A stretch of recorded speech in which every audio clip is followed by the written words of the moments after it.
Olá, bom dia, queridos amigos.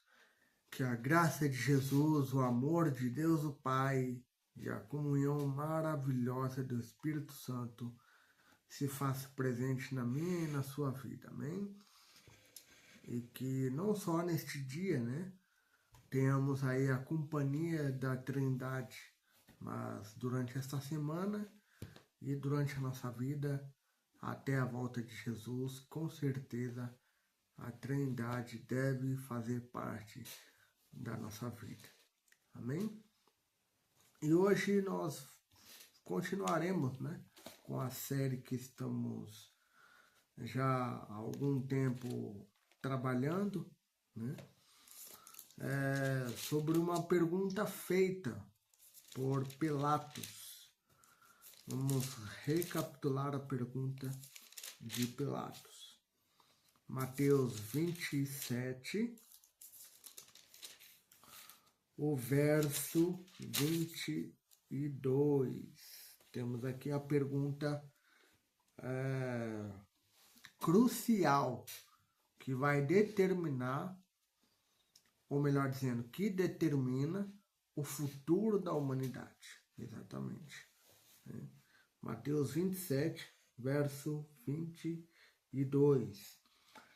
Replicou-lhes Pilatos: que farei então de Jesus, chamado Cristo?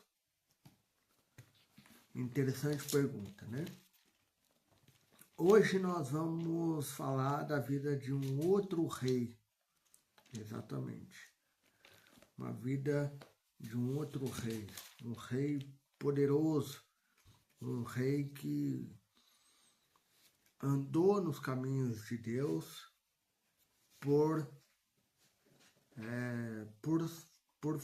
fazer aliança com Deus, né? Por ele fazer aliança com Deus e, obviamente, Deus fazer aliança com ele também, né?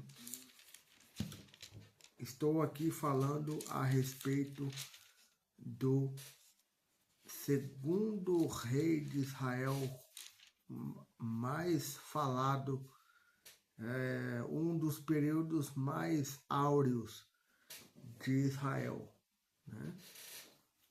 Tivemos aí o rei Saul, mas a nação estava em frangalhos, não é? Por conta da obstinação cega e demasiada de Saul, né? Ele acabou por perder a vida terrena, né? A continuação da vida dele aqui, né? E também a vida eterna, né? Por uma simples ganância, pela ânsia de poder, ele acabou por perder a coroa celestial, a coroa da vida eterna, né? Mas logo depois, Israel volta a brilhar e brilhar com força no reinado de Davi, que também já postei aqui no canal, né? Você pode olhar aqui a história de Davi um pouco, né? Obviamente não é tudo, mas um pouco. Respondendo à pergunta de Mateus, capítulo 27, 22, ele fez de Jesus o seu companheiro, né? O seu amigo, o seu conselheiro, passou por diversos problemas, mas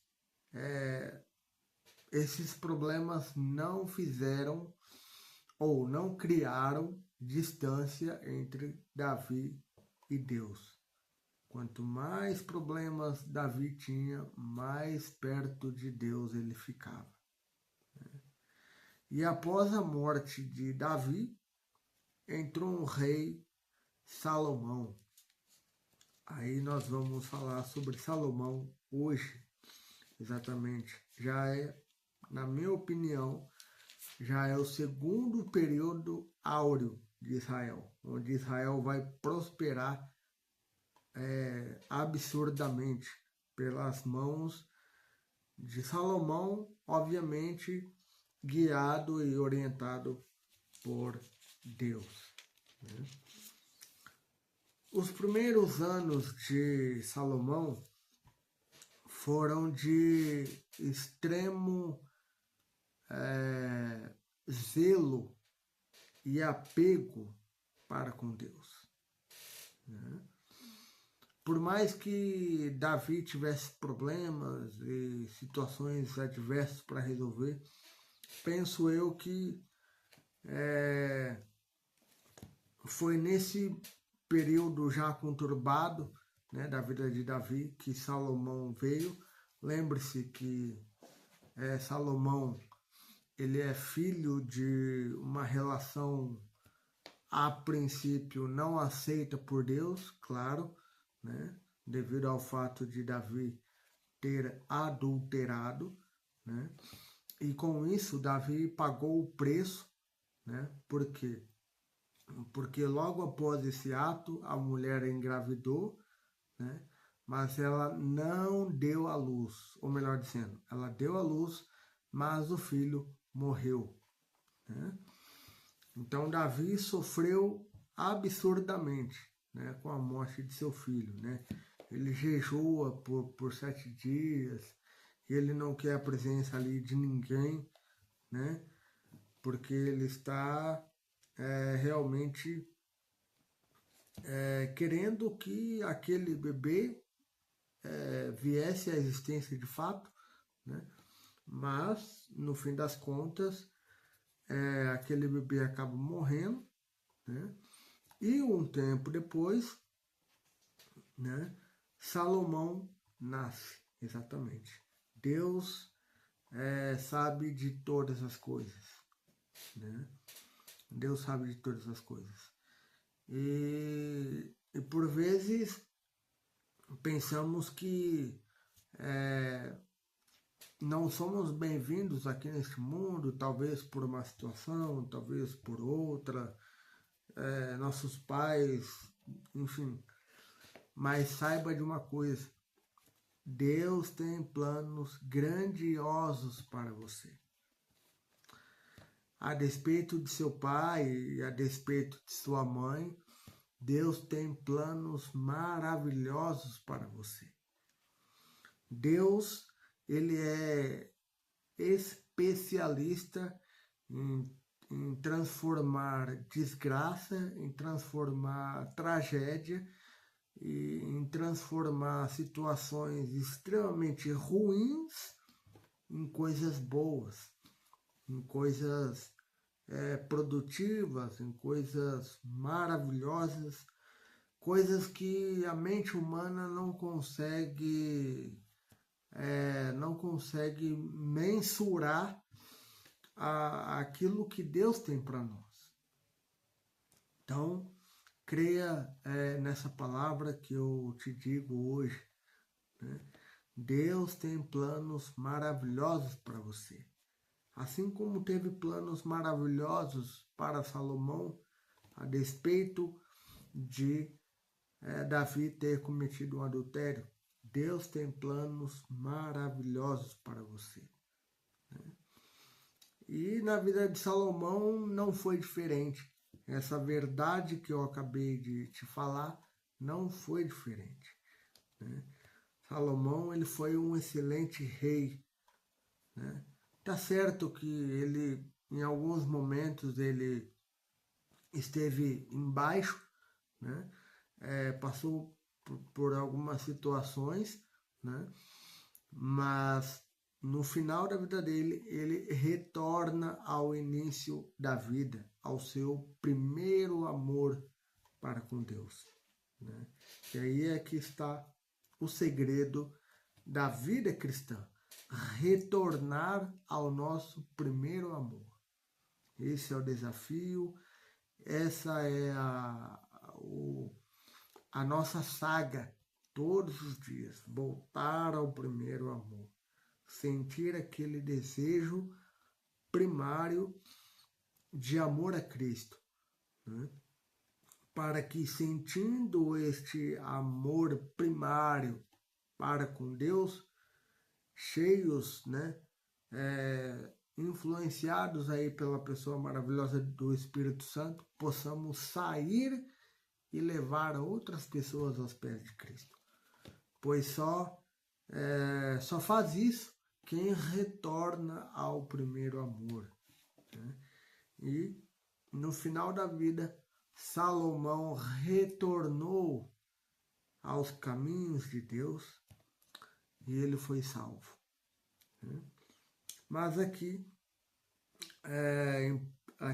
temos 1 Reis, conta aí a história de Salomão. Né? Então Salomão ele foi um jovem, né, que obedeceu a Deus em todos os seus preceitos, claro, até uma determinada altura, não vamos desconsiderar isso, né? Mas, como eu falei, depois ele retorna, né? E um pouco antes de Salomão reinar absolutamente, Davi dá instruções a Salomão e morre, né?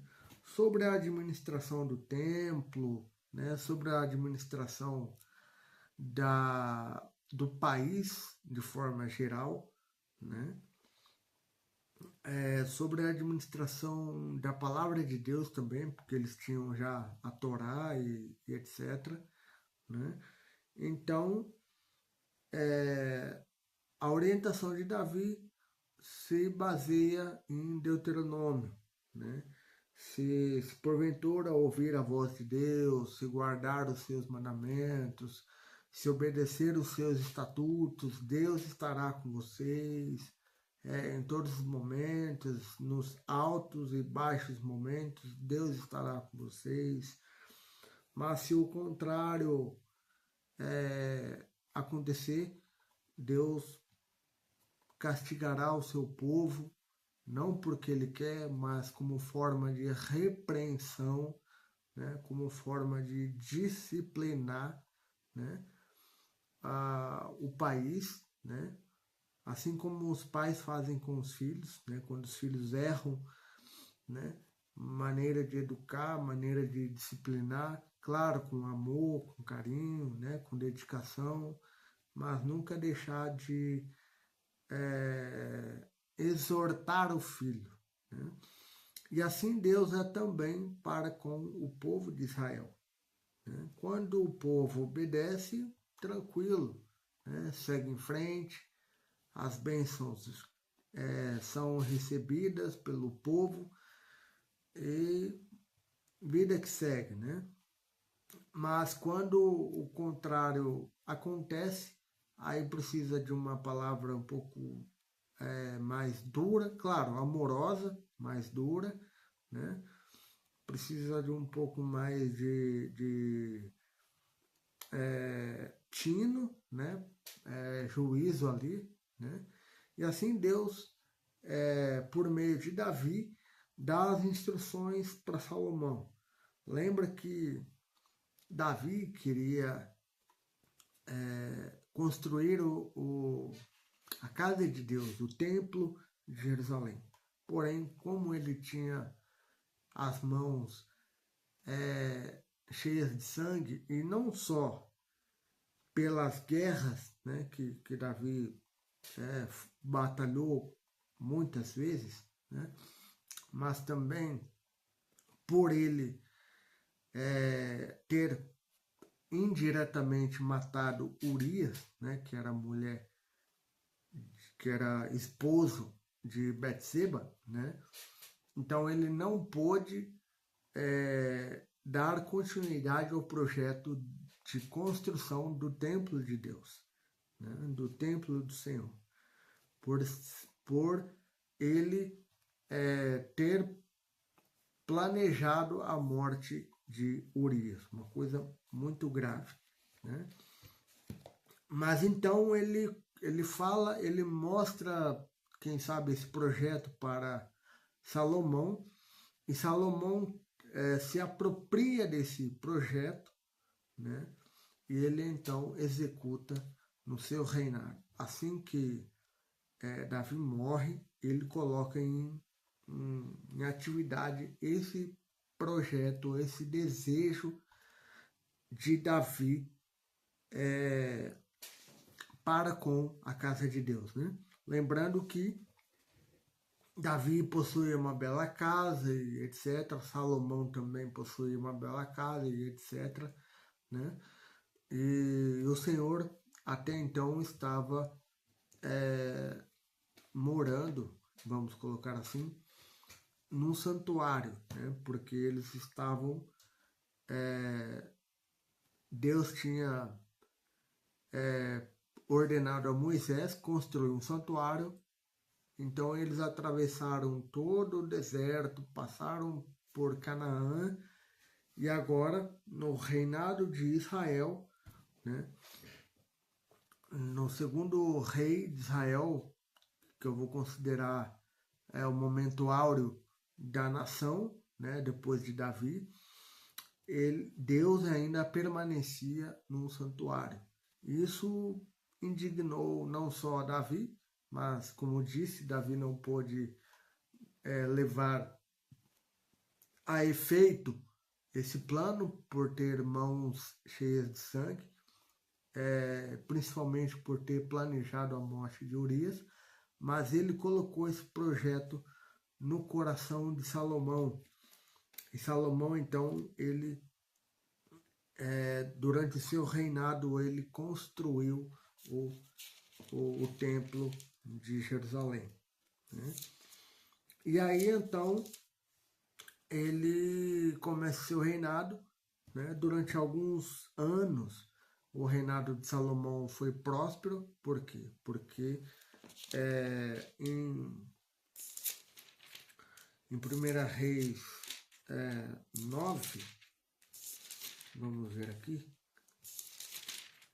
1 Reis 9, exatamente, o Senhor faz aliança com Salomão. E nesta aliança, claro, não há como ser diferente a não ser a vitória, a não ser bênção, a não ser prosperidade, né? E uma vez que Salomão entra em aliança com Deus, né, a nação cresce, o país se fortalece, né, as coisas melhoram. Salomão coloca o país no eixo, né, no prumo, né, quando ele ainda estava no período ali dos primeiros anos de seu reinado, né, quando ele teve o sonho, né, da pergunta: o que você quer, Salomão? O que você quer que eu te dê?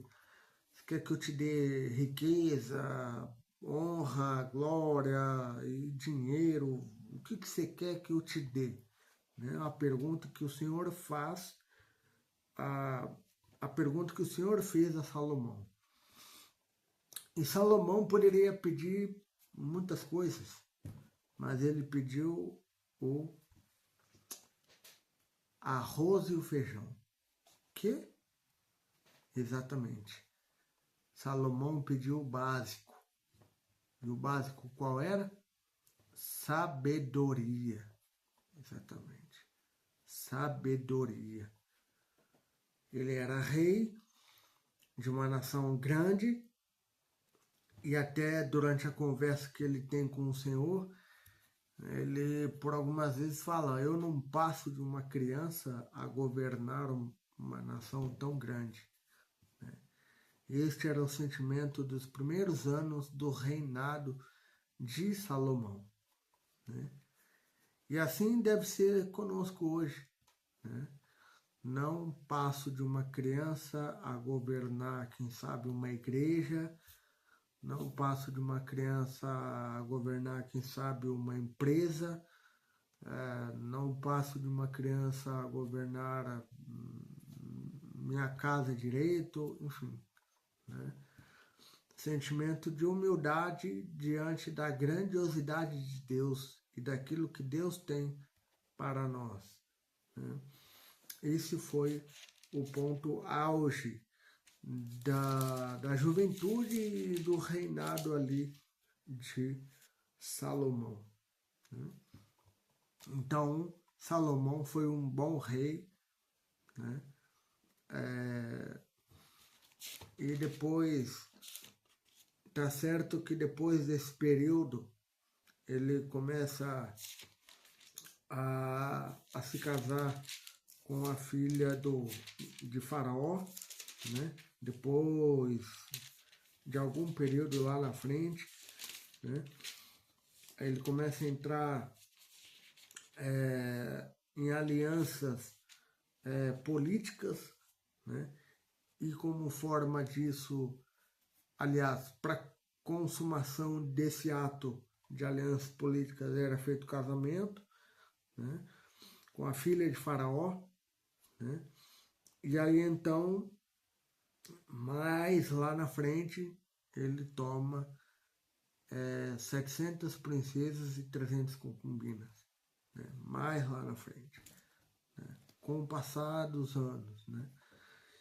E esse foi um período terrível na vida não só pessoal de Salomão, mas também na vida nacional de Israel, né? Porque foi um período em que Israel esteve em franco declínio espiritual, né? Onde o seu líder máximo estava deixando de lado a figura de Deus, né?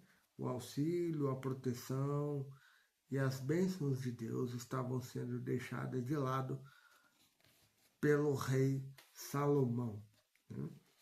E ele vive um tempo nessa condição, né? Ele vive um tempo nesse período conturbado, nesse período triste, né?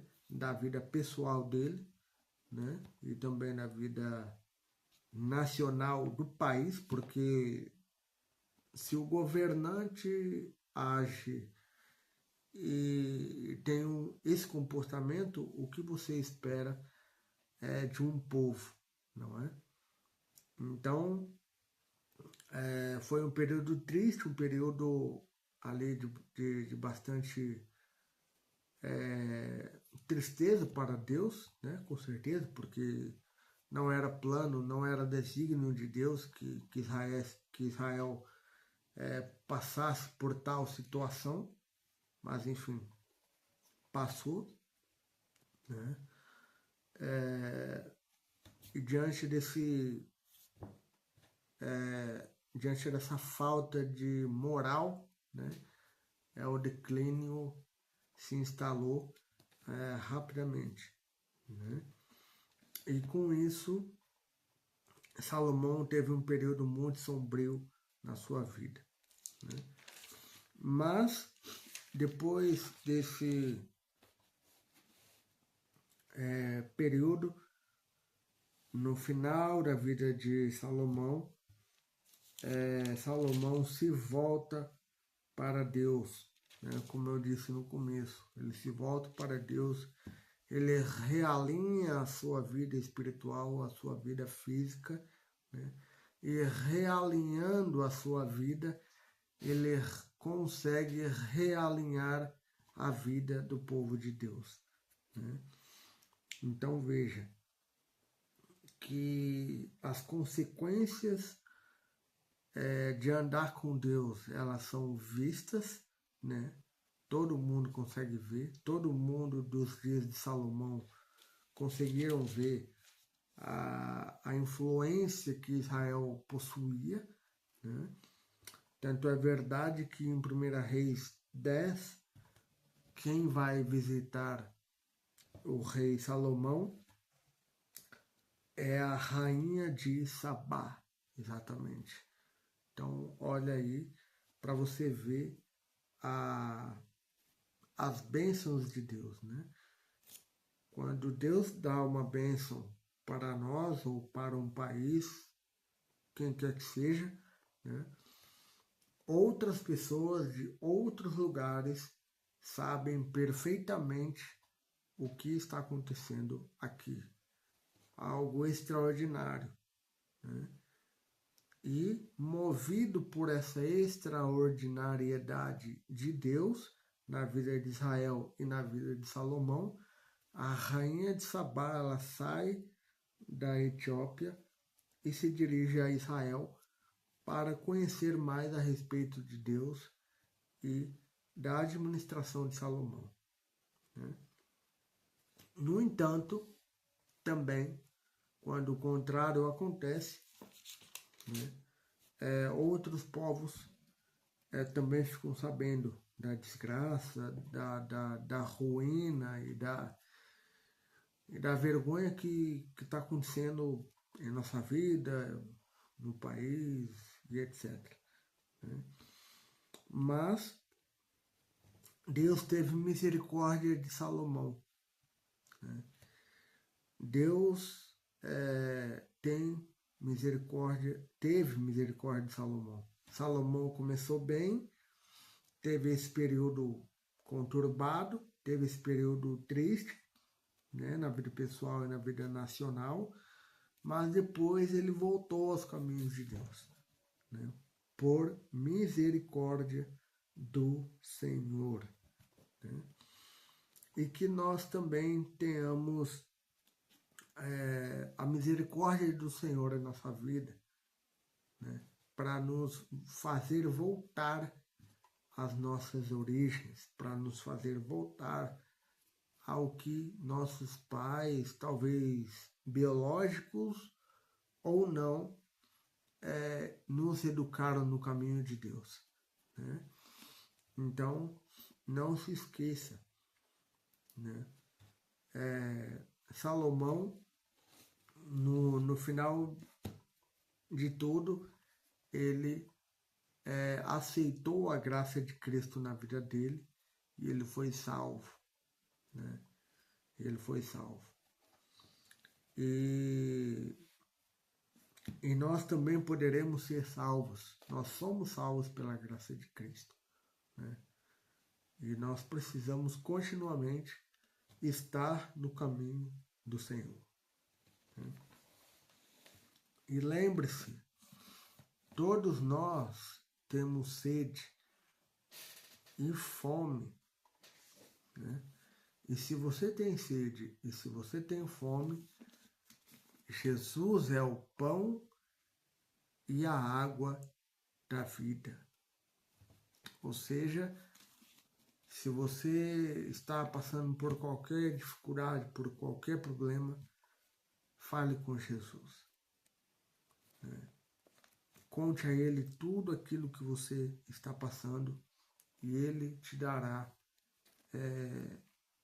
variadas soluções e maneiras para você enfrentar aquilo que você precisa para te dar um final com esperança, né? Conforme Jeremias 29:11. Eu é que sei que pensamentos tenho a vosso respeito, diz o Senhor. Pensamentos de paz e não de mal, para vos dar um futuro e uma esperança. Amém? Que Deus te abençoe, um forte abraço e até amanhã.